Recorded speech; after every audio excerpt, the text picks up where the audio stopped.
Hello les amis, bienvenue dans cette vidéo. Nous allons voir aujourd'hui l'authentification sur Flutter. Alors dans la précédente vidéo, nous avions déjà vu comment ici lister nos produits. Et nous avions donc un carte ici qui permet donc de rajouter ici des produits. Lorsqu'on rajoute par exemple un produit là, on aura donc ce produit dans notre panier. On pouvait aussi également le supprimer, etc. Donc le but ici, c'est de rajouter une page d'authentification ici pour permettre à nos utilisateurs, par exemple, de consulter, de s'authentifier déjà avant d'arriver à notre application, par exemple. Alors, pour illustrer cela, nous allons utiliser à terme un package ici, le Shared Preferences, mais avant cela, je vous montre juste ici, j'ai créé deux projets, un projet plutôt Laravel ici. Alors le projet, il est juste en dessous, juste à ce niveau-là. J'ai créé un projet Laravel qui permet donc d'authentifier l'utilisateur rapidement. Alors pour ceux parmi vous qui n'ont pas fait de Laravel ou autre, donc c'est juste un utilisateur random en quelque sorte je récupère l'email et je l'authentifie en quelque chose. Je retourne ensuite un token ici à cet endroit-là et un token et les informations de l'utilisateur. C'est tout simple, c'est tout bête. Donc ici, ce que je vais faire, alors je vais revenir sur le projet Flutter ici. On avait donc les deux projets. Là, j'ai démarré la partie Flutter, et la partie Laravel, le serveur Laravel. Donc il continue de tourner en arrière-plan. Donc ici, si je reviens dans notre main à cet endroit-là, nous avions donc plusieurs écrans ici. Cet écran-là, lorsqu'on consulte un produit, ce sera donc celui-là, le show, et la partie carte à cet endroit-là, c'est lui qui permet donc de consulter ici notre panier en quelque sorte. Ce que je vais rajouter ici, c'est une page d'authentification que je vais créer juste à cet endroit-là. Donc ici, j'ai la liste des produits ici. Nous étions donc dans la partie lib ici, screen. Nous pouvons donc créer ici plutôt une page. Donc ce que je vais faire ici, c'est authentication.screen page ou sign in tout court. Comme ça, on aura sign up ou quelque chose. Ou je vais le nommer sign in et on est bon. Donc voilà, et à cet endroit-là, je vais créer un stateful widget pour permettre ici de rentrer ici les informations de l'utilisateur. Donc on aura quelque chose ici, c'est sign in screen, comme ce qu'on a nommé pour les autres aussi. Donc ici, je vais importer matériel app, matériel UI ici pour les widgets, etc. Donc on aura à cet endroit-là un scaffold. On peut partir sur du scaffold si on le souhaite ou pas. Donc ça c'est la page, on n'aura pas besoin du app bar. Ici je vais vous montrer rapidement ici à quoi ressemblerait le design. Alors je vais donner peut-être juste la partie body ici. Tac. Donc si je fais ça, et à cet endroit-là, je vais rajouter ici une partie un statique. Route name ici, sign in, comme ceci. Voilà, donc pas besoin de ça. Je vais le rajouter donc dans la partie route ici pour pouvoir l'enregistrer. Donc ici, on aura sign in, screen route name, et il retourne donc la classe ici. Le but ici, c'est de l'appeler dès le début en fait. Donc l'idéal ici, ce serait d'avoir un splash screen d'abord qui se lance, et puis on aura donc un loader qui va le lancer, et ensuite décider si on n'est pas authentifié de rediriger l'utilisateur ici. Si on est authentifié, aller directement sur la page de produit. Pour le moment, je vais juste m'occuper de cette page-là. Donc à défaut, je vais la mettre ici en point d'entrée rapidement, et puis on verra dans les prochaines vidéos comme ça. Ça nous permet donc de séparer ici les vidéos, l'objectif en fait de nos vidéos. Donc voilà, tac. Donc ici, j'aurai donc la page sign in ici qui sera donc ce truc-là par défaut. Alors on n'aura pas besoin ici de ce app bar à cet endroit-là, je pense, voilà. Et à cet endroit-là, je vais rajouter juste un container ici pour qu'on ait la même décoration qu'on avait. Et donc j'aurai ici box decoration à cet endroit-là. Et tac. On avait donc default. default screen decoration qui était donc dans le common UI à cet endroit-là. Donc si vous vous rappelez bien depuis la dernière vidéo, donc on a donc notre gradient à cet endroit-là. Et le but ici, ce que j'essaie de reproduire, j'aurai donc un card en quelque sorte qui va contenir input et les deux inputs en quelque sorte. Donc ce que je vais faire à cet endroit-là, j'aurai déjà on a un center à cet endroit-là. Le elevate là, on en a pas besoin pour le moment. Je vais juste faire un quart à cet endroit-là comme ceci. Et donc on aura quelque chose comme ceci par exemple. Alors si j'enregistre, qu'est-ce qui ne va pas? Tac. Tac, il y en a un en trop. Voilà. Donc si je fais ça, le quart ici, c'est pas mal, mais c'est pas ce qui m'arrange vraiment. Alors, le clip behavior, on n'en a pas besoin pour le moment. Alors ici, je vais déjà mettre 2 colonnes à cet endroit-là, à la place de ce truc-là. Donc on aura...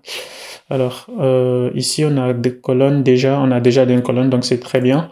Et j'aurai donc un text field ici et on aura donc quelque chose comme ceci, notre email en quelque sorte pour permettre ici de saisir notre adresse mail.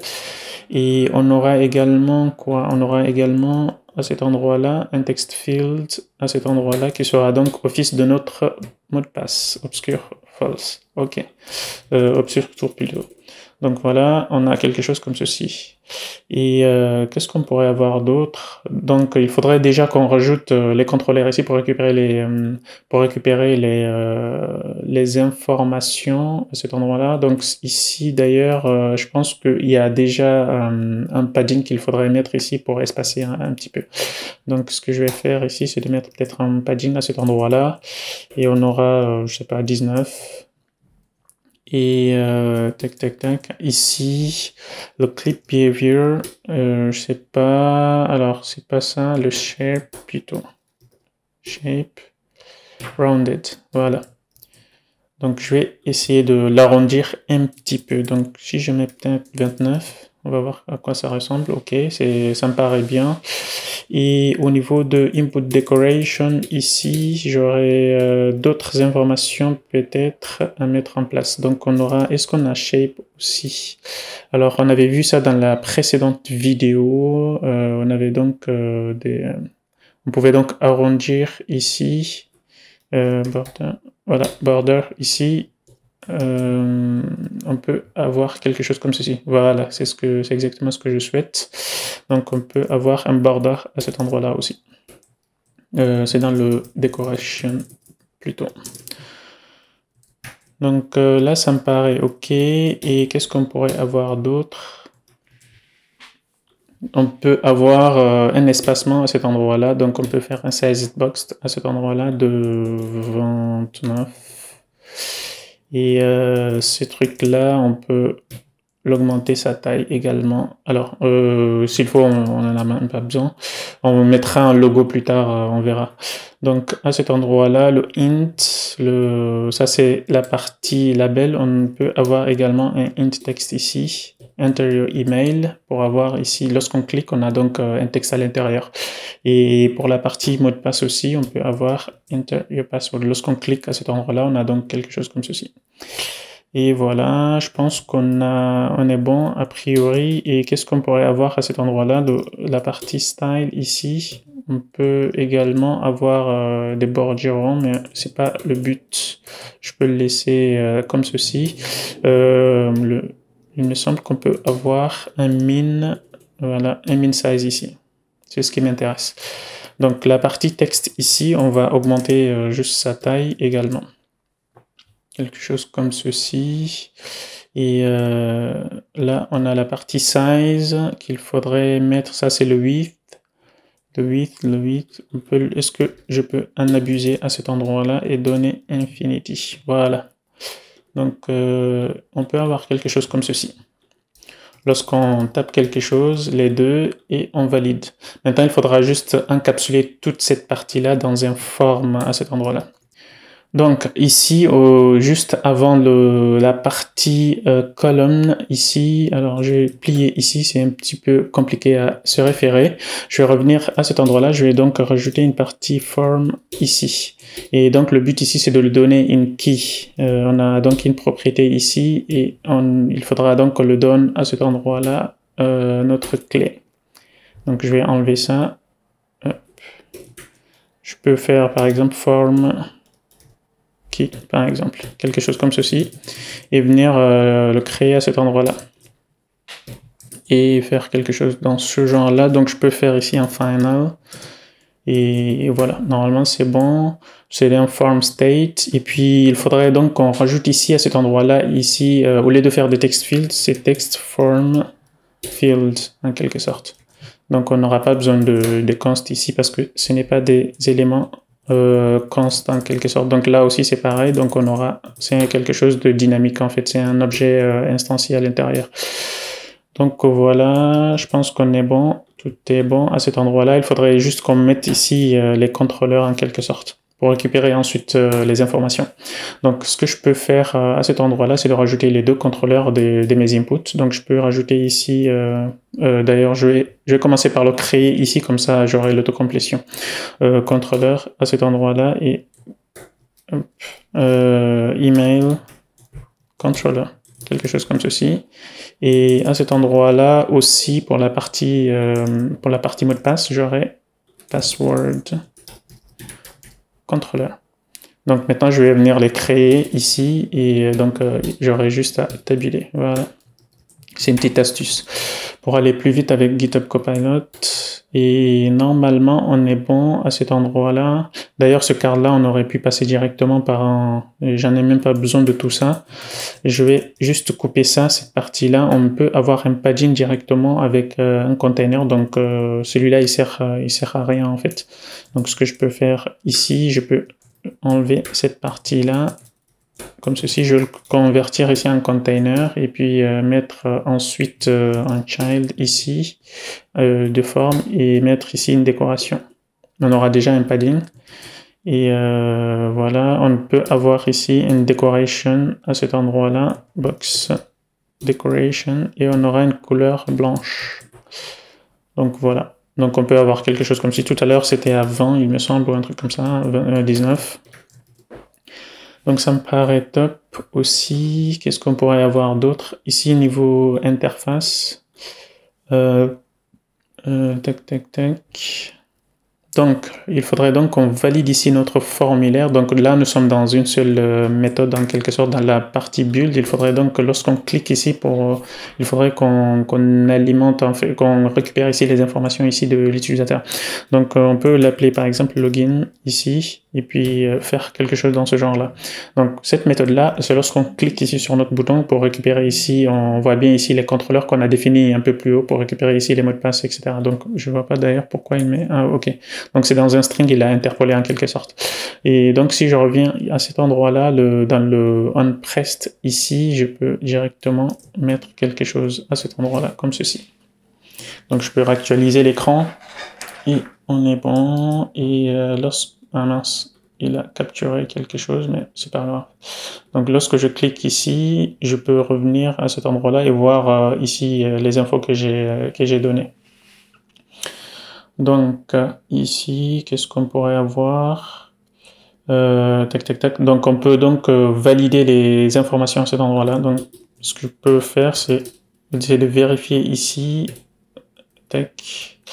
Alors form create current state, le validate ici, c'est quoi déjà? Alors le current state, il peut être nullable. Donc on peut avoir quelque chose comme ceci. Sinon, au pire, ce qu'on peut faire, c'est de donner directement ici, si email à cet endroit-là, c'est un string. Si email ou mot de passe, ils sont tous les deux empty, un des deux plutôt est empty, on fait rien, en quelque sorte. Donc si je fais ça, tac, il n'y a rien qui s'affiche, mais par contre, si je rajoute la partie mot de passe, on a ici les choses qui s'affichent. Le but ici donc, je vais créer un autre service ici. On est au niveau de notre architecture à cet endroit-là. On avait créé ici juste une partie API ici pour récupérer la liste des produits, mais juste pour séparer ici, on en aura besoin ici pour mettre, pour gérer avec la partie des produits, etc. Donc ce que je vais faire, je vais créer ici un autre fichier ici qui sera donc hot ou user. Je vais l'appeler plutôt hot service, et comme ceci. Donc j'aurai une classe, j'aurai hot service, et ce sera donc, la méthode sera donc une méthode en statique. Alors là, il me met des choses en Firebase, c'est pas ce qui m'intéresse. Donc je vais mettre sign in comme, alors c'est statique, sign in. Voilà, donc on aura donc ces deux méthodes-là à cet endroit-là. Et qu'est-ce qu'on pourrait avoir d'autre ici? Donc on peut directement appeler cette méthode-là depuis ici. Donc si je remplace cet endroit-là, quelque chose comme ceci, je peux avoir directement ma méthode. Donc je peux faire quelque chose comme ceci, hot service.signin, quelque chose comme ceci. Et qu'est-ce qu'on pourrait avoir d'autre? Là on peut faire un async juste pour celui-là, et puis là on pourrait donc faire un await par exemple après, ou un then s'il faut, et ensuite décider si on souhaite aller quelque part. Je peux faire ça. Voilà, je peux faire quelque chose comme ceci. Là je vais juste laisser comme ceci. J'aurais pu même mettre une partie ici de message, je pense. On peut rajouter ici avec les contrôleurs un message, mais bon, pour le moment, je vais m'en passer de ça. Tac.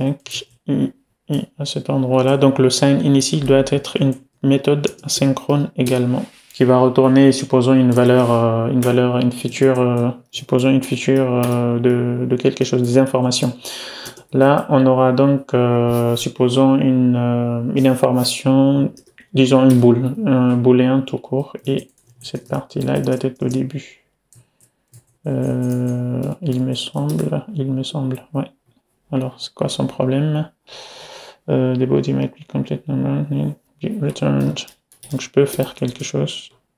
Est-ce que si je fais ça, voilà, là, ça marche par exemple. Donc voilà, si je fais donc un false ici et que je réactualise à cet endroit-là, j'ai donc ces données-là ici. Lorsque je clique ici, j'aurai une information ici, donc je peux faire avec le value à cet endroit-là. Quelque chose comme ceci. Ce que je peux faire ici, c'est de faire un print plutôt pour afficher cette valeur-là avant juste de retourner. Donc je peux faire un return à cet endroit-là. Donc je peux commenter juste comme ceci. Et voilà. Donc là, on n'en a plus besoin, a priori. Et sinon, ce qu'on peut faire ici, c'est de mettre celui-là en async, et comme ça, on va rester en await à cet endroit-là. Donc, ce que je vais faire ici, je vais faire un const. Alors, c'est pas un const, c'est plus, ouais, on peut laisser un var plutôt, et response ou value. State, voilà. Donc ce truc-là, il va retourner donc un futur de booléen en quelque sorte. Donc si je regarde ici, futur booléen, mais par contre si je fais un await, j'aurai donc une valeur juste booléenne. Donc là, c'est plutôt facile à gérer a priori. Donc voilà, on peut avoir quelque chose comme ceci. Tac, state. Tac. Pour le moment, je ne vais pas m'empresser à aller dans la page de produits. Je vais juste rester comme ceci. Donc je réactualise ici et je fais la partie email, mot de passe. Et si je viens ici, alors je vais juste agrandir là, j'appuie là, on aura donc 2 secondes normalement, on aura donc un false qui vient de là. Donc je peux mettre true aussi. Donc si je rafraîchis, tac, on aura 2 secondes et true. Donc voilà, donc c'est que ça marche. Ici, ce que je vais faire, je vais appeler donc à cet endroit-là notre API. Ce que je peux faire ici, c'est de donner une propriété ici, une API. Donc on aura quelque chose comme ceci. Donc on aura localhost. Alors il faudra mettre un vrai serveur plus tard. Donc nous resterons donc en HTTP, et là on aura API login, quelque chose comme ceci. Donc lorsque je viens à cet endroit-là, j'aurai donc la librairie HTTP à utiliser. Donc ce que je vais l'importer tout au début. Donc import HTTP as HTTP ici. Donc j'aurai http.post plutôt pour récupérer ici les informations de notre login et mot de passe. Donc ici on aura ces deux informations ici. Cette partie-là, on n'en a pas besoin. Je vais juste préfixer ici par API. Et ensuite, il faudra juste qu'on rajoute ce qu'on a rajouté en fait. Donc je vais faire ici API, quelque chose comme ceci, et slash de ça. Donc on peut enlever le slash ici par exemple. Alors, it can be accessed from the static. Oui, effectivement, static. Final. Alors, c'est quoi l'ordre déjà? Je mets const final. Ok, const. Donc ici, necessary bracket. Ok. Et normalement, on est bon à cet endroit-là.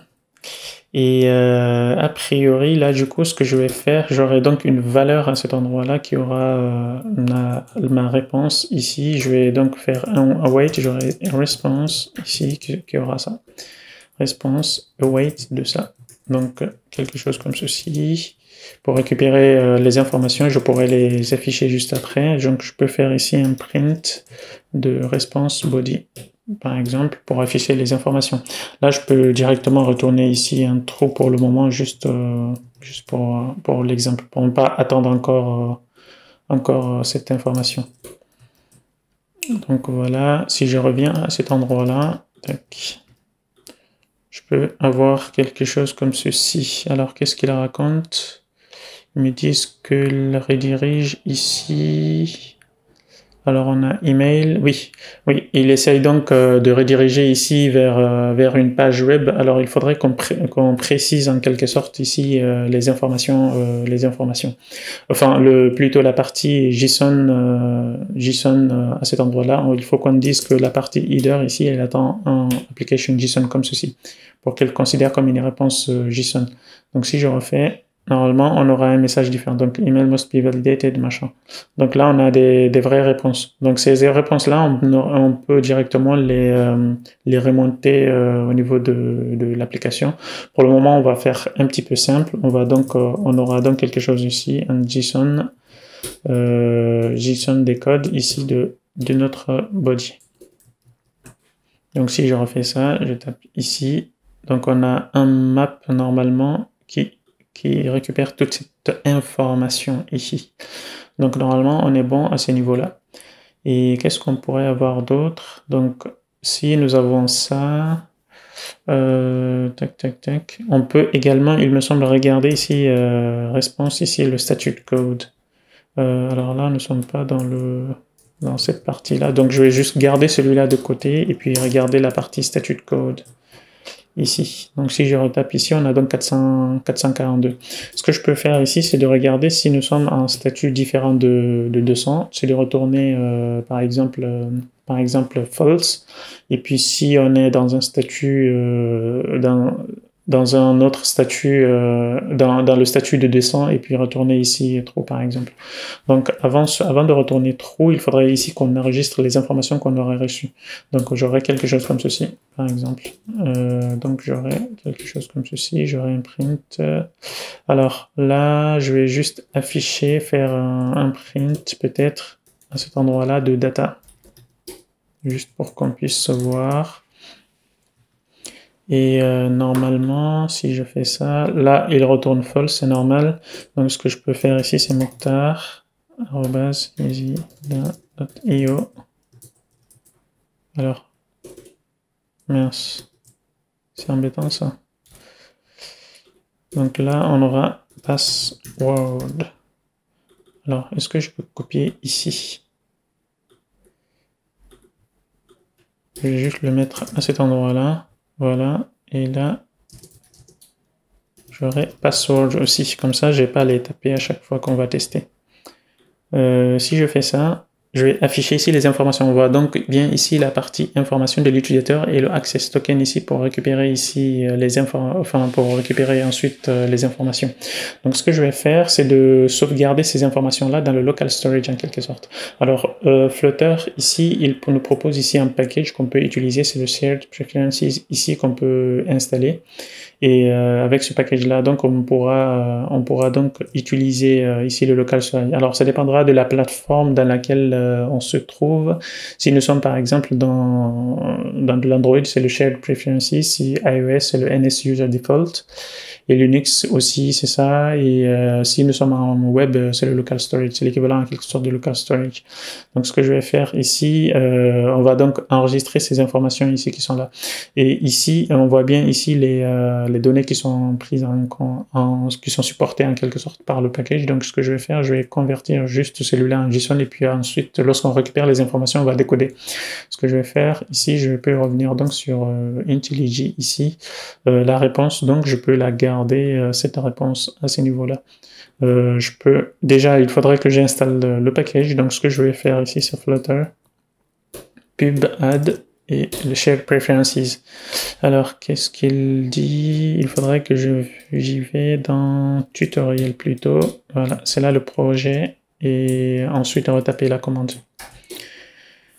Donc, si je vais maintenant dans mon pub spec et de YAML ici, j'aurai normalement le package qui est installé à cet endroit-là.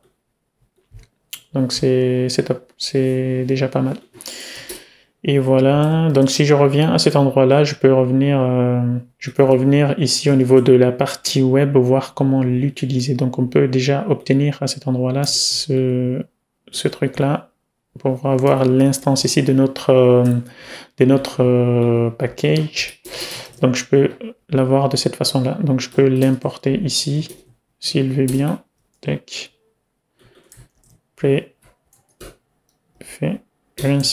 Voilà, c'est beaucoup plus intelligible de cette façon-là. Et ensuite, lorsqu'on a cette information, on peut donc faire des puts et des get ici. Donc c'est des set int, set string, quelque chose comme ça. On aura un key value. Ce que je vais faire ici, user info par exemple, ou on peut également préfixer ici par le service où nous sommes. On peut faire hot user par exemple et ensuite retourner ici la valeur de réponse en code ici de notre utilisateur. Donc déjà on a la partie data à cet endroit-là, donc je peux faire quelque chose comme ceci, enlever et voir s'il m'auto-complète cette partie-là. Donc on aura ça dans notre preferences et ensuite qu'est-ce qu'on peut faire? Est-ce que celui-là c'est un future plutôt? Donc on peut faire un await. Et d'ailleurs, ce qu'on peut faire ici, on peut les enchaîner peut-être, c'est de faire ici un then et puis regarder, on s'en fout de la valeur qu'il va nous retourner. C'est juste pour afficher ici, en quelque sorte, vérifier s'il a bien sauvegardé les informations. Donc ce que je peux faire ici, c'est un... ou alors je peux faire... Je vais enseigner comme ça, je vais faire un await et là je peux également mettre le token et ensuite je vais essayer de les lire juste pour voir. Donc ce que je peux faire c'est await de quelque chose comme ceci, get de notre key par exemple. Je vais prendre ce cas là, le cas de notre token ici, donc j'aurai quelque chose comme ceci. Donc si je reviens à cet endroit-là, j'appuie ici, on aura donc Missing Plugin Exception Implement Not Found. Alors, je vais juste rafraîchir tout. Je pense qu'il ne l'a pas repris dans l'instance de tout à l'heure. Je vais prendre ici la partie mail. Mince, la partie mail, coller, autoriser le collage, bien sûr. C'est quoi son problème? Voilà. Autoriser, oui. Donc si je fais ça, on peut missing plugin get all. Alors je pense que pour la partie get aussi, on a une partie string. Donc on va prendre comme on l'a mis en fait. Missing implementation get all channel plugin. Alors ici, on a donc un set. Ça, pour lire, on peut avoir ici pref, get, machin. Et tac, tac, tac.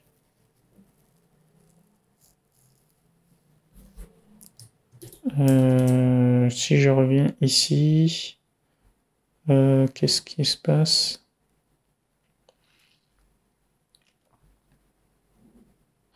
Alors, ici, j'ai rencontré quelques erreurs, donc j'ai résolu par rapport au package ici qui avait besoin ici d'une plateforme spécifique en fait pour lancer CocoaPod.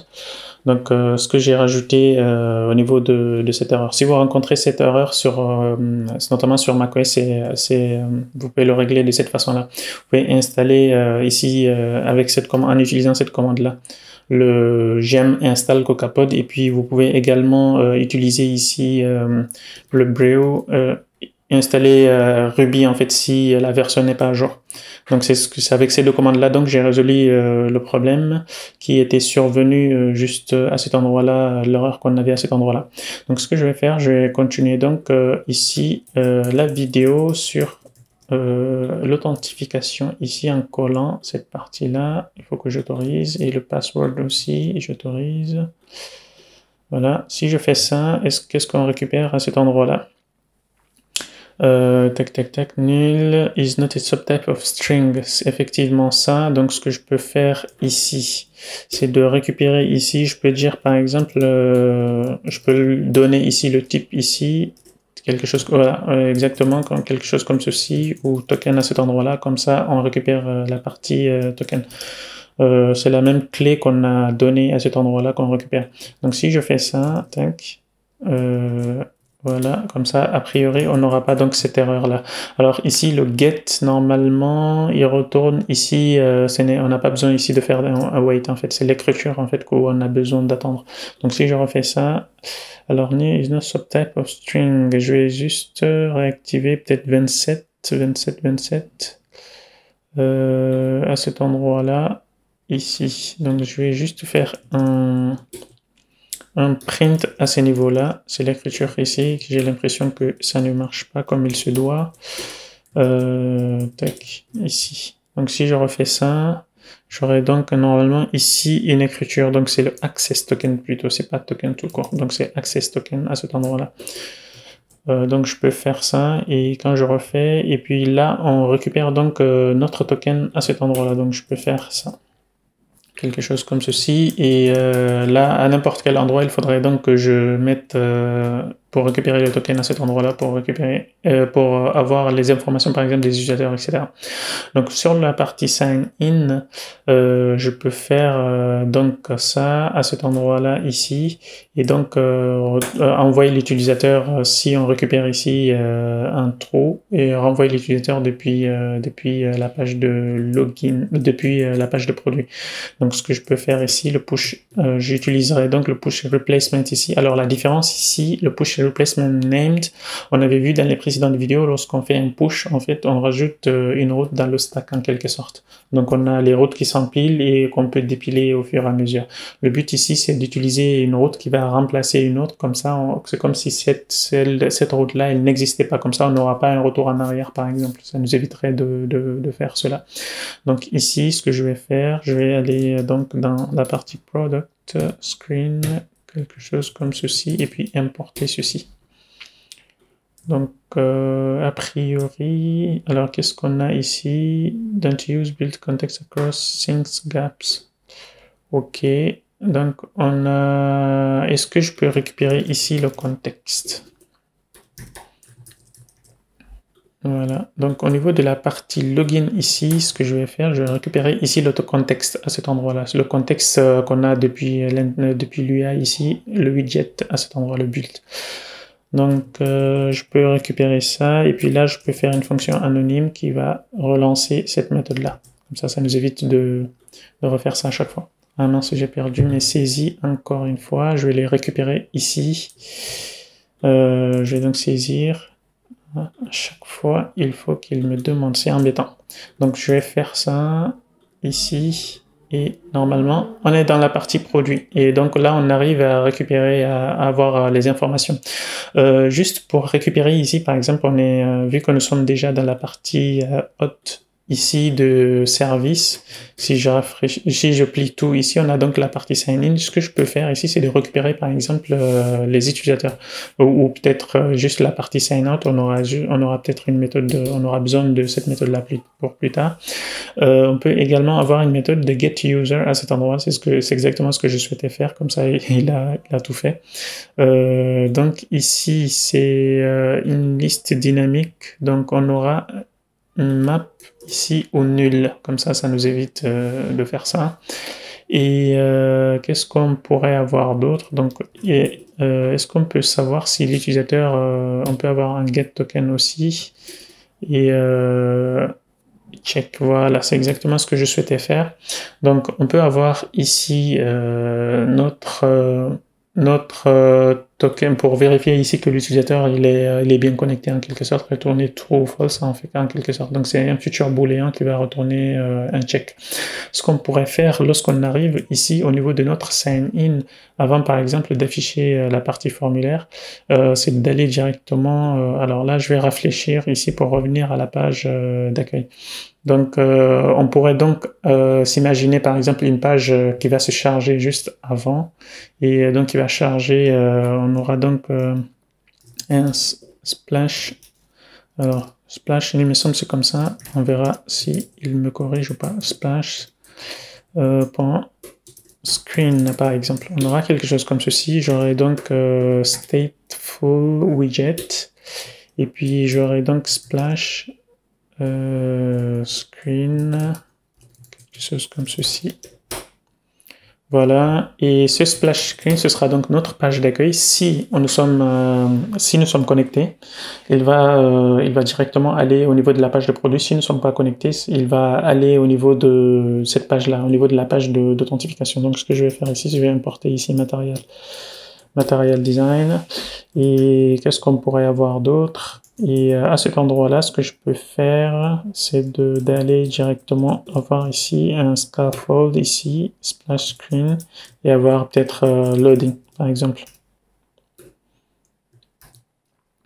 Un texte qui va afficher juste ça.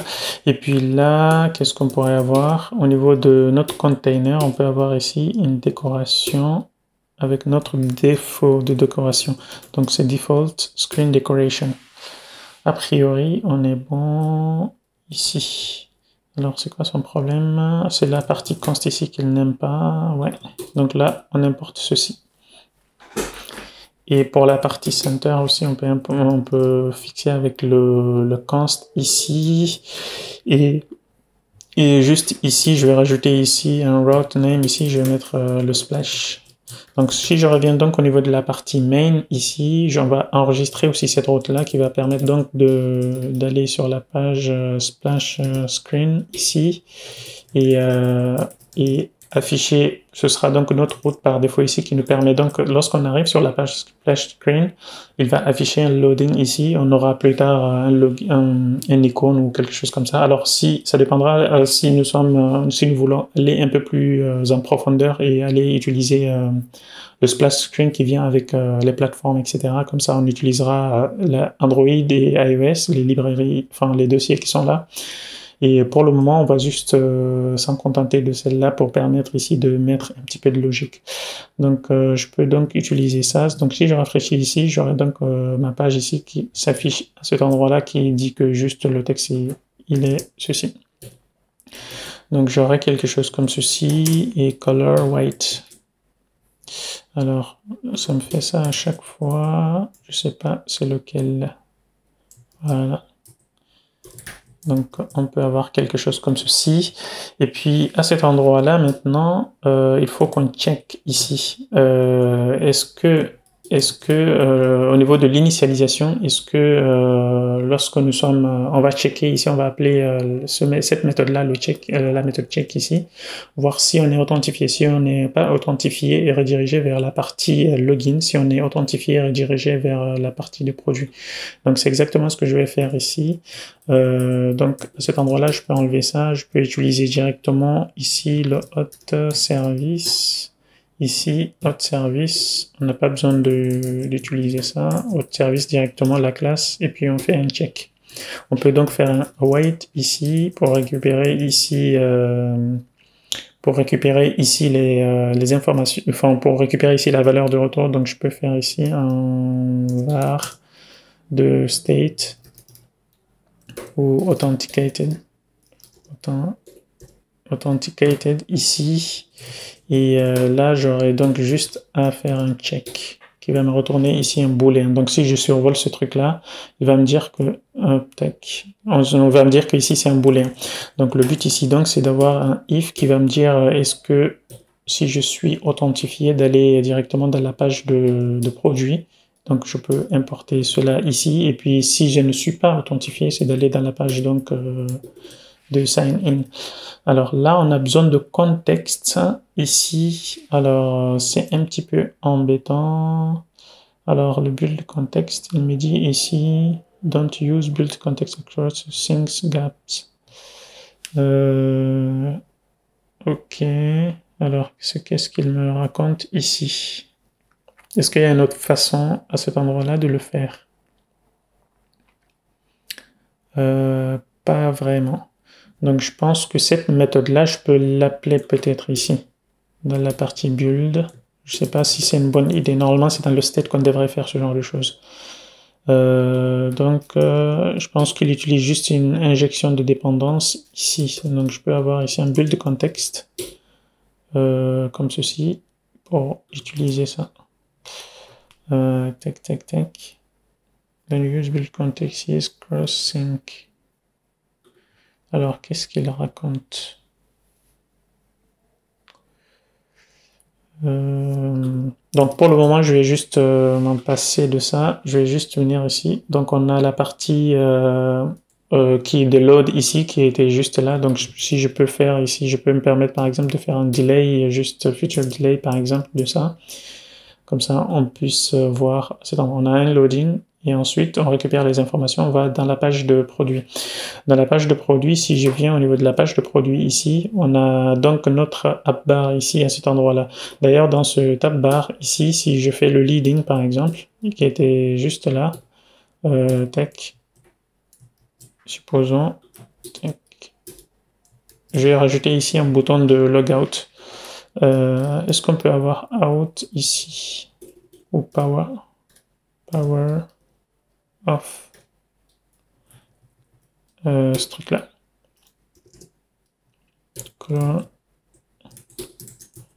color pink,